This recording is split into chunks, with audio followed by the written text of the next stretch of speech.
Olá, a graça e a paz de Jesus Cristo nosso Senhor. Nós vamos continuar estudando a Palavra de Deus, desta vez no Evangelho segundo Marcos. Vamos estudar então todo o livro de forma panorâmica. Esse é um panorama bíblico do Evangelho segundo Marcos. Peço então que você abra sua Bíblia neste Evangelho para que nós possamos juntos aprender mais da Palavra do Senhor. E a primeira coisa importante para entendermos o Evangelho de Marcos é saber o seu propósito. Esse evangelho tem pelo menos dois propósitos muito declarados. O primeiro é revelar Jesus Cristo como um servo. Você vai perceber durante esse evangelho, durante as páginas da Escritura, que Jesus Cristo está constantemente em movimento aí. Jesus Cristo está constantemente agindo, realizando, fazendo, expulsando, curando, andando de um lugar para outro, pregando. Então, conforme você vai lendo esse evangelho, você não vê Jesus parado. Ele termina uma coisa e faz outra. Ele está sempre servindo, ele está sempre realizando. E é justamente isso a declaração que Jesus faz durante as páginas deste evangelho. Ele faz a declaração de que ele veio justamente para servir. Acompanhe comigo a leitura no capítulo 10, versículos 44 a 48. Marcos, capítulo 10, versículo 44 a 48. Encontrou? Vamos lá?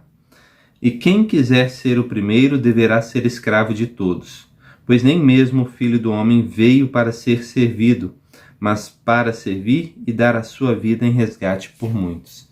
Então é relatado, afirmado por Jesus que o objetivo da vinda dele na terra é justamente para servir e para dar a sua vida em resgate por muitos. E isso é algo que o Evangelho deixa muito claro. Jesus o tempo todo ele vai se abdicando de sua vida para realizar algo na vida de outros. Ele vai o tempo todo servindo a outros, ainda que isso lhe custe o seu tempo, lhe custe o seu descanso, ainda que isso lhe custe a sua vida. Ele vai o tempo todo realizando durante as páginas deste Evangelho. Um outro propósito muito específico, muito claro que esse Evangelho tem é dizer quem é Jesus. E nós vamos perceber como esse escrito é bonito, porque ele está linkando o primeiro versículo até o último capítulo desse livro para que você entenda quem é Jesus Cristo. E aí eu quero te convidar então, logo mais adiante nós vamos nos aprofundar nessas questões. Vamos então, antes de qualquer coisa, conhecer um pouquinho sobre o livro e a primeira coisa, a autoria. Quem é o autor do livro? O autor do livro é o senhor Marcos. Mas quem é esse Marcos, afinal? De onde ele veio? Onde ele apareceu? Porque você não se lembra de nenhum apóstolo chamado Marcos, correto? E se você já estudou como foi formado o cânon, a palavra sagrada, as escrituras, você deve se lembrar que para que fosse colocado um livro nas escrituras sagradas, essa pessoa deveria ser apóstolo ou ter tido um contato direto com o apóstolo. E é justamente aí que esse Marcos se enquadra. Ou João Marcos, talvez agora você já tenha se lembrado dele. Porque ele teve um contato direto com pelo menos dois dos grandes apóstolos. Um deles, Saulo de Tarso, conhecido por nós mais cotidianamente como Paulo, e Pedro, o apóstolo Pedro também, certamente ele teve um contato. Além das escrituras falarem disso, também os pais da igreja relatam a respeito desse relacionamento entre o Senhor Pedro e o Senhor João Marcos. Vamos acompanhar um pouquinho então dessa história? Primeira coisa, capítulo 12, versículo 12 do livro de Atos. Acompanhe a leitura, Atos 12, 12. Percebendo isso, ele se dirigiu à casa de Maria, mãe de João, também chamado Marcos, onde muita gente se havia reunido e estava orando. Aqui é aquele momento da vida de Pedro, onde as portas da prisão são abertas e ele vai na casa de quem? Na casa da mãe de João Marcos. Então, certamente, João Marcos cresceu ali, mesmo ainda criança, ele cresce cercado pelo Evangelho. Sua mãe devota, outros amigos se reunindo em seu lar, e ele cresce então nesse ambiente onde o evangelho é propagado, onde o evangelho é testemunhado, onde o pão e o vinho são compartilhados de uma forma muito bonita ali por esses primeiros cristãos. Em seguida, o segundo relato onde vai aparecer João Marcos é no capítulo 13, versículo 13 de Atos, onde vai dizer o seguinte, Atos 13, 13. De Pafos, Paulo e seus companheiros navegaram para Perge, na Panfilha. João os deixou ali e voltou para Jerusalém. Então nós temos aqui esse relato bastante conhecido, por sinal, quando se fala da deserção de João Marcos, onde ele estava em uma viagem missionária com o apóstolo Paulo, mas ali ele desistiu da viagem. Nós percebemos então que talvez João Marcos tenha entendido que aquilo não era muito a dele, talvez ele tenha sentido saudade de casa, talvez ele queria resolver outros problemas, mas ele deixa então seus companheiros ali e volta para Jerusalém. E isso vai causar um grande problema logo mais adiante. A terceira vez que aparece é justamente nesse problema. Atos 15, 37, onde diz o seguinte, Barnabé queria levar João, também chamado Marcos.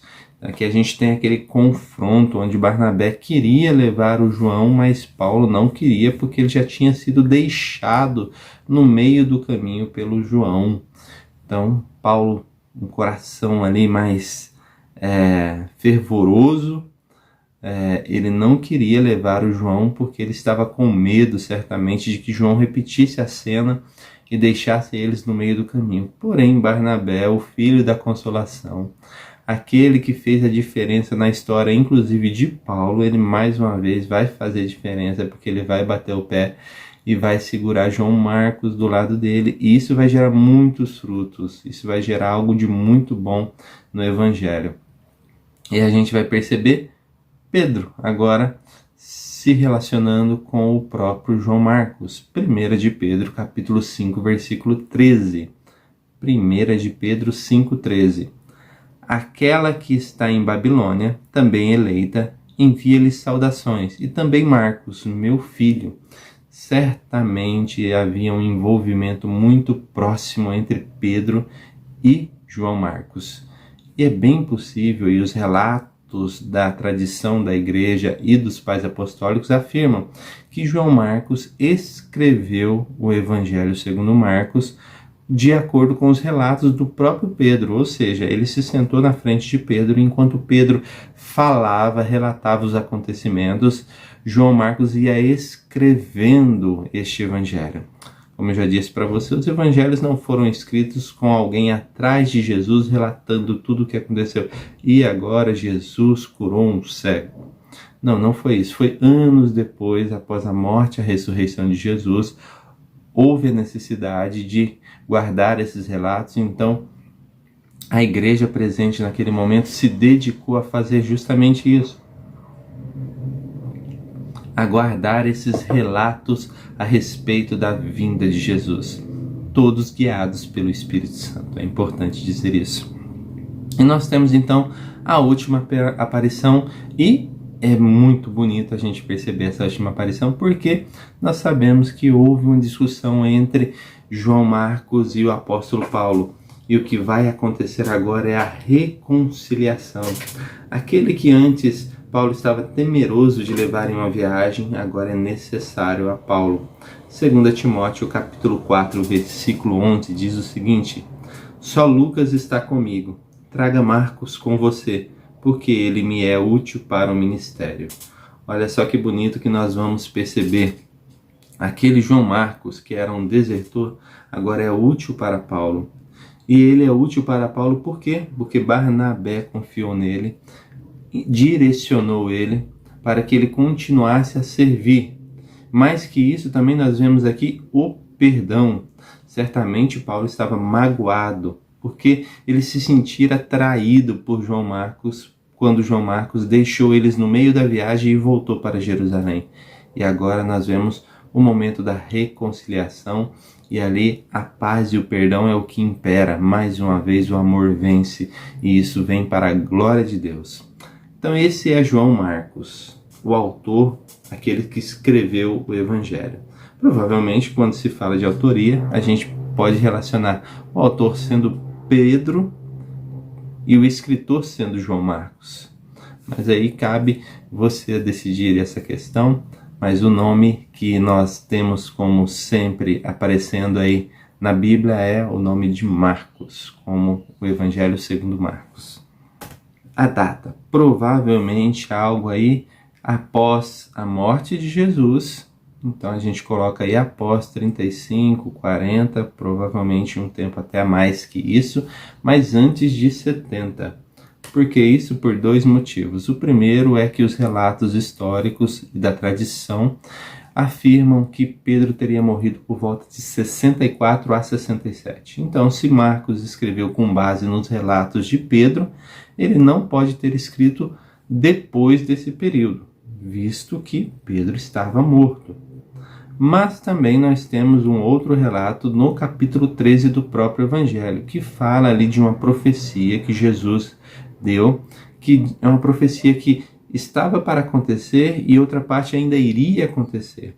A parte que estava para acontecer, nós entendemos como sendo a grande destruição que aconteceu no ano de 70 em Jerusalém. Essa destruição foi algo terrível, algo que chocou todos aqueles que estavam ali naquela região, inclusive porque um animal impuro foi sacrificado no meio do templo. Então ali essa grande desolação, e isso aconteceu antes do ano 70. Então nós datamos o livro aí em torno de 60 e 70. Muito provavelmente está aí nessa faixa de período. Mas se você quiser ser mais detalhista, você pode colocar antes de 64, que é onde os relatos históricos afirmam aí a morte do apóstolo Pedro. Continuando então, nós vamos tratar um pouquinho do conteúdo. O conteúdo é o Evangelho. No primeiro momento você vai perceber que o que é importante neste relato é o Evangelho. O Evangelho é repetido, o Evangelho é demonstrado e é dado as afirmações a respeito do mesmo. Vamos olhar para a palavra de Deus e acompanhar. Primeira coisa, capítulo 1, versículo 1. Veja lá, o texto já começa dessa forma. Princípio do Evangelho de Jesus Cristo, o Filho de Deus. A primeira coisa que vai ser relatada é o princípio do quê? Do Evangelho. O que é Evangelho? As boas novas. Então vai se falar das boas novas de quem? Do Filho de Deus, que é Jesus Cristo. Logo de cara aí essa informação tão importante, e você já vai entender o porquê que essa informação é importante para todo o relato que está escrito neste livro. A segunda vez que vai aparecer a respeito dessa ênfase que é dada no Evangelho, capítulo 1, versículo 14 e 15. Olha lá. Depois que João foi preso, Jesus foi para a Galiléia proclamando as boas novas de Deus. O tempo é chegado, dizia ele, o reino de Deus está próximo. Arrependam-se e creiam nas boas novas.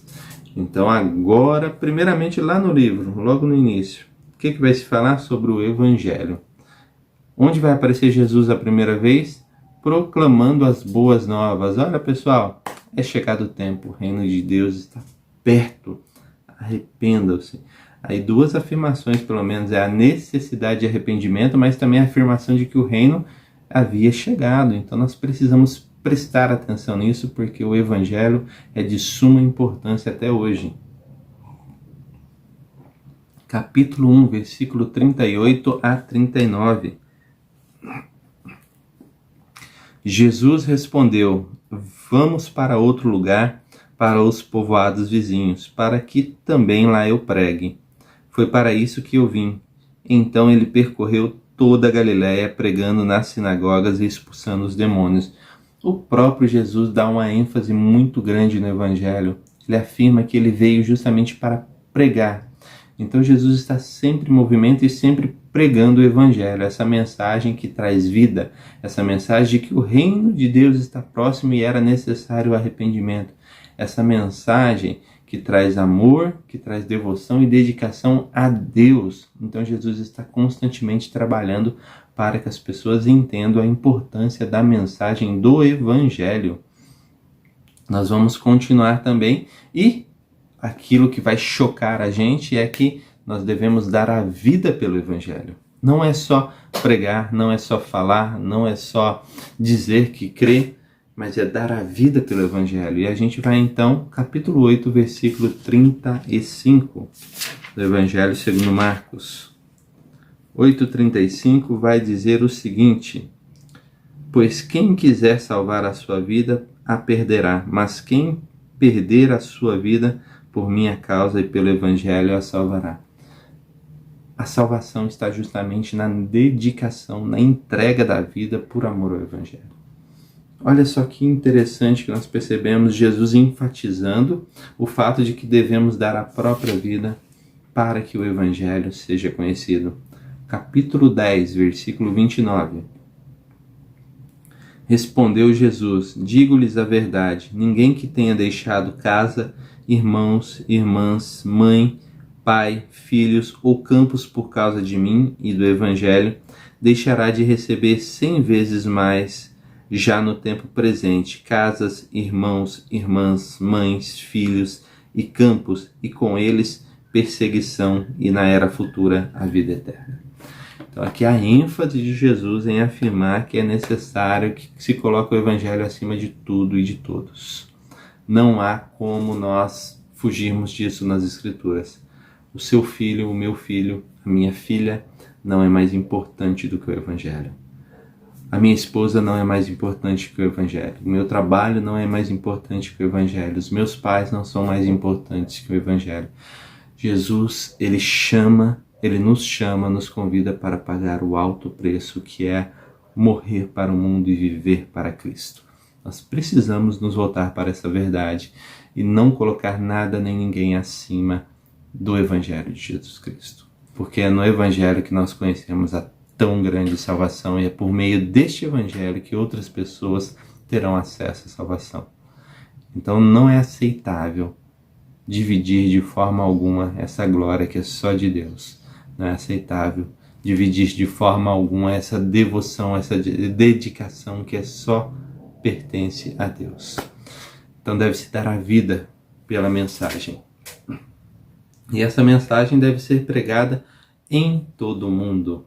Olha só, capítulo 13, versículo 10. Capítulo 13, versículo 10, você vai encontrar lá: é necessário que antes o Evangelho seja pregado a todas as nações. Capítulo 14, versículo 9. 14, 9. Eu lhes asseguro que onde quer que o Evangelho for anunciado, em todo o mundo, também o que ela fez será contado em sua memória. E capítulo 16, versículo 15. E disse-lhes: vão pelo mundo todo e preguem o Evangelho a todas as pessoas. Quem crer e for batizado será salvo, mas quem não crer será condenado. Então nós vemos aí a repetição dessa palavra mundo, sempre aparecendo, a necessidade de se levar o Evangelho ao mundo, de proclamar o Evangelho, tornar o nome do nosso Senhor e Salvador conhecido. É preciso fazer com que Jesus Cristo seja conhecido na sua família, na sua vizinhança, no seu trabalho, onde quer que você vá. Enquanto você caminha pela face dessa terra, você vai levando o Evangelho que traz a salvação a todos que você conhece. Ainda dentro do conteúdo deste livro, nós vamos então nos voltar para aquele que é um dos grandes propósitos do livro. Os dois propósitos eu já citei aqui: trazer Jesus como servo salvador. Foi por isso que Jesus veio, para salvar a muitos, quando ele ali entrega sua vida na cruz por amor a nós. E esse Evangelho vem para dizer justamente quem é esse Jesus.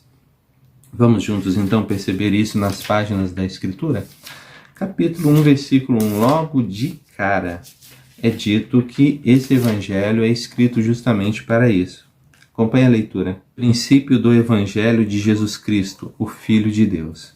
Então, logo de cara é dito que viria ali, esse livro se falaria a respeito desse Filho de Deus. Esse era o princípio justamente dessa boa nova. Vamos falar sobre o Filho de Deus. Mas o que assusta o leitor é que, logo em seguida, não é falado a respeito do Filho de Deus. É falado a respeito de uma outra pessoa, que é João Batista.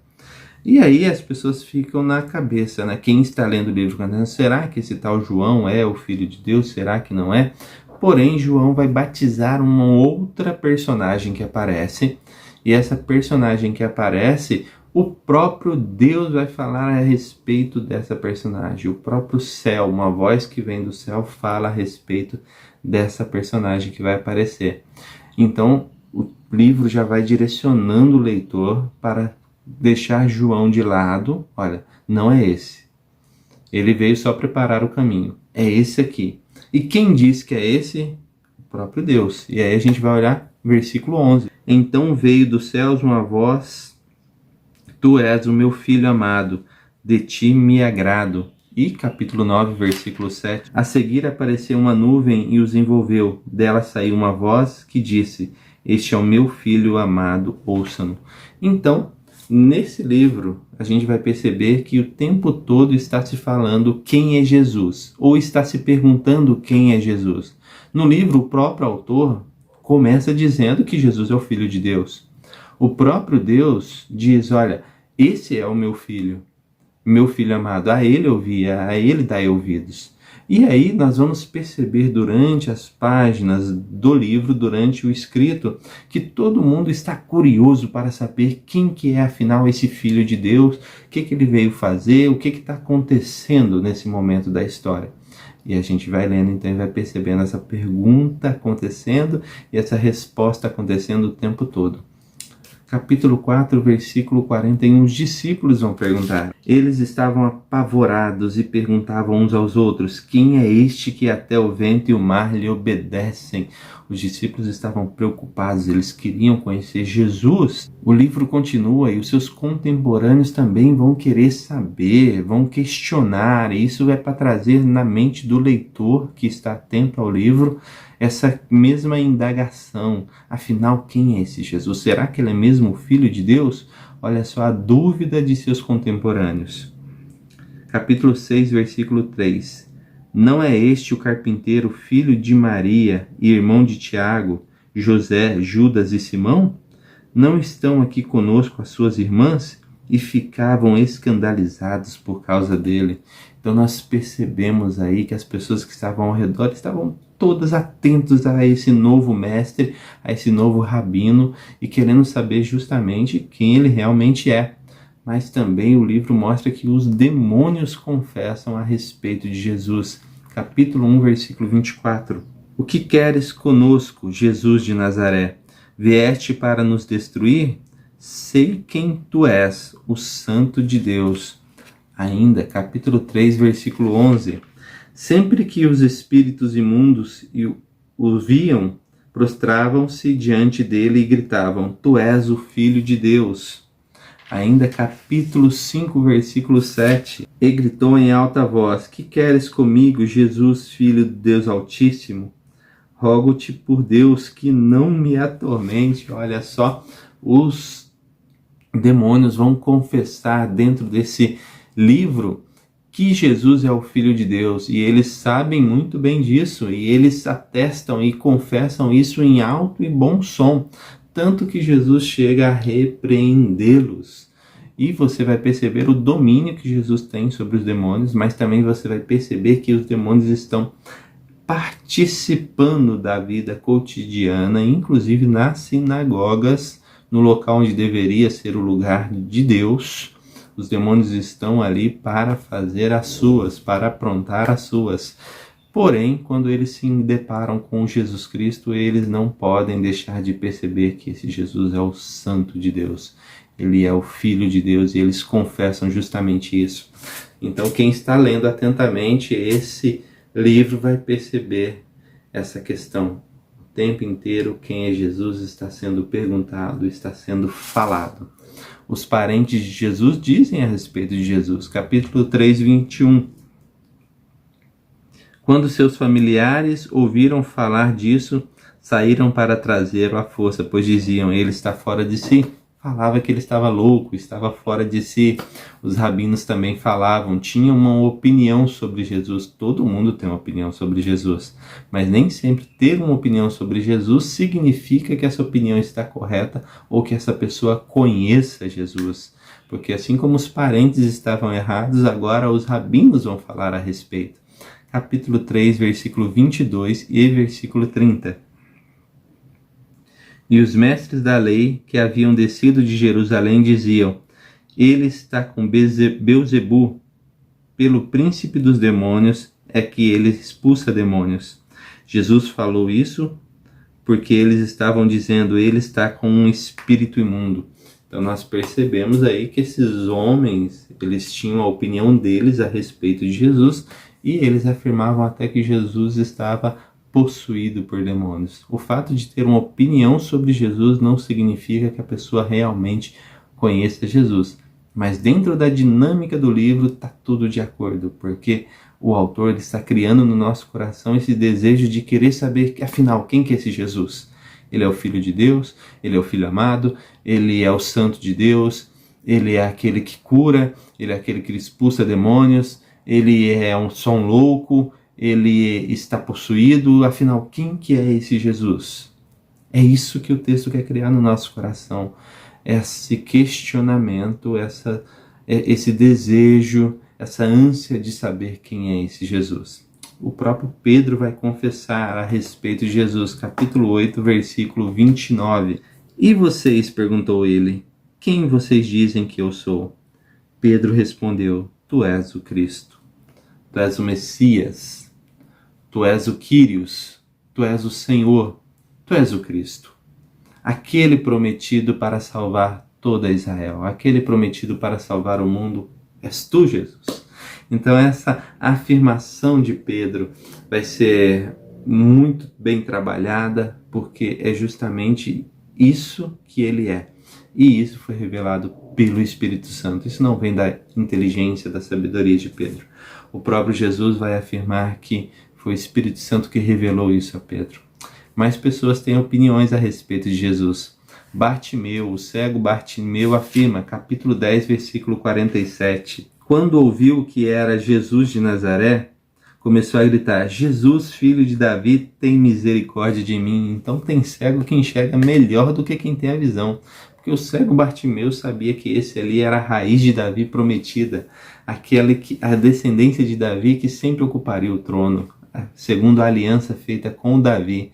E aqueles que estavam ao redor ainda estavam ali com dificuldade de entender essa questão, mas Bartimeu afirma claramente, Jesus, filho de Davi, é esse o filho de Davi, é esse aquele prometido nas Escrituras. Judas identifica esse Jesus, capítulo 14, versículo 45.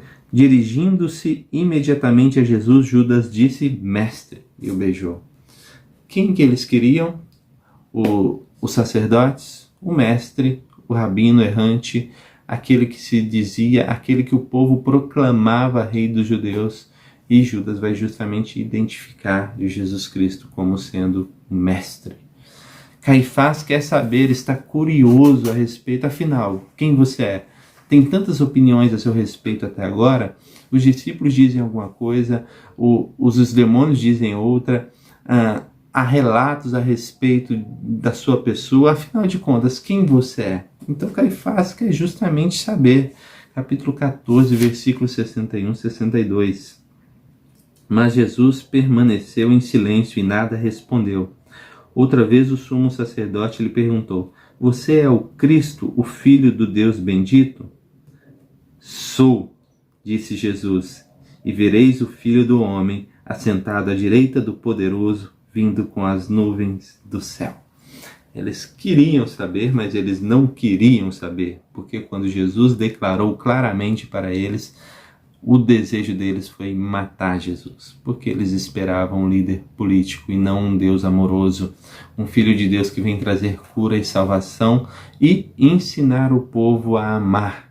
Eles queriam um líder que viesse devastando seus inimigos e subjugando seus inimigos. E Jesus vem de outra forma, ele subjuga os demônios, mas ele ensina o amor aos seres humanos, o perdão e a misericórdia. E eles não queriam isso, eles queriam espadas e não amor. E isso traz a eles o sentimento, o desejo de matar Jesus. Mas como eles não poderiam fazê-lo, eles enviam esse Jesus a Pilatos, que também quer saber, afinal, quem é esse homem que está causando tanto alvoroço nessa região. Capítulo 15, versículo 2. Você é o rei dos judeus? Perguntou Pilatos. Tu dizes, respondeu Jesus. Pilatos queria saber, afinal, você é o rei do judeu ou não é o rei dos judeus? E aí o texto vai se desenvolver e a gente tem a grande declaração que deve chamar a atenção de todos nós. Afinal, alguém vai dizer categoricamente quem é Jesus, afinal. E o que assusta, o que surpreende é que isso vai sair da boca de um centurião, de um gentil, essas palavras. Daí as pessoas afirmarem também que esse evangelho foi escrito para os romanos. Ou seja, durante o tempo que Pedro ficou em Roma, provavelmente ele escreveu esse evangelho, ele ali junto com Marcos, escreveram esse evangelho para que os romanos pudessem ter acesso ao conhecimento dessa boa nova do evangelho de Deus. Então, quem que vai afirmar quem é Jesus? Capítulo 15, versículo 39. E diz assim: quando o centurião que estava em frente de Jesus ouviu o seu brado e viu como ele morreu, disse: realmente, este homem era o Filho de Deus. Este homem realmente era o Filho de Deus. Isso sai da boca de um centurião que era um ímpio, que era um gentil. E agora, aquilo que vai percorrendo todo o livro, aquilo que vai... essa dúvida cruel, ela é esclarecida em detalhes. Quem é Jesus, afinal? Quem é esse Jesus? Ele é o Filho de Deus. Ele é o Filho amado. Ele é o Santo de Deus. Ele é aquele que tem poder para acalmar toda e qualquer tempestade.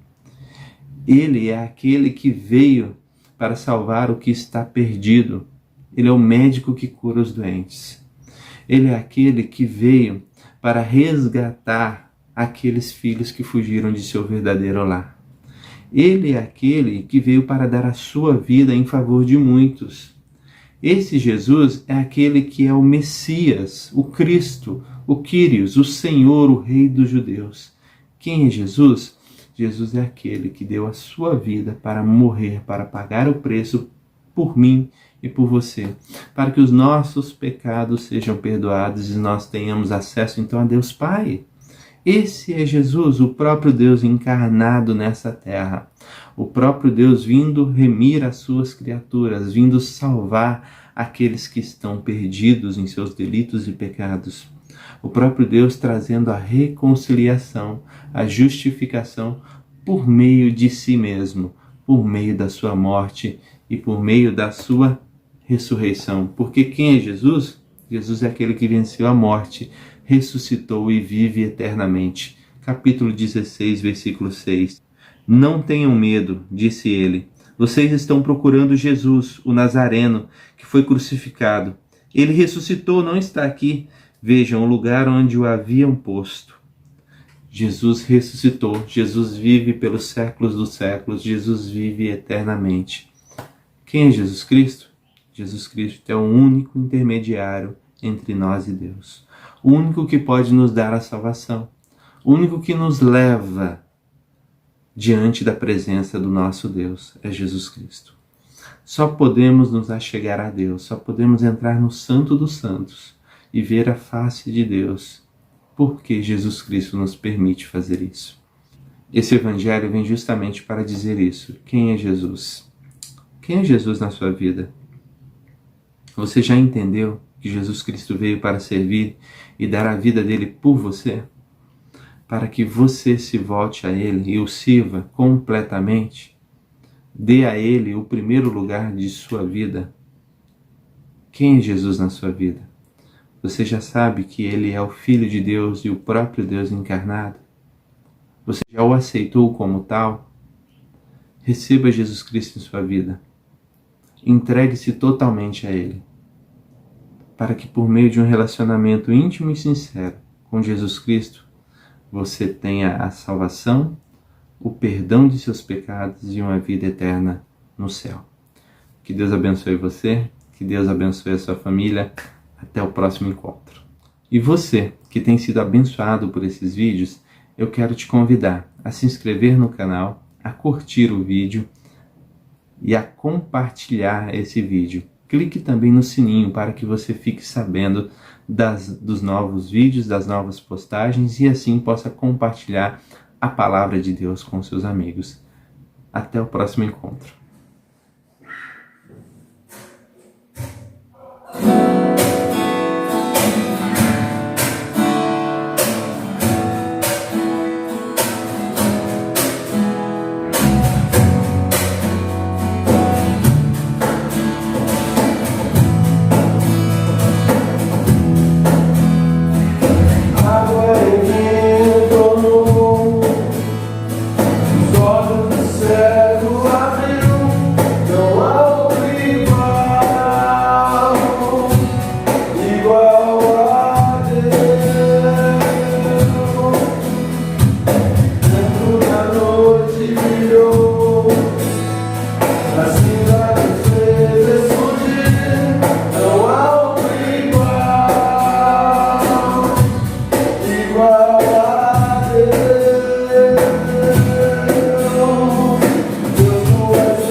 Música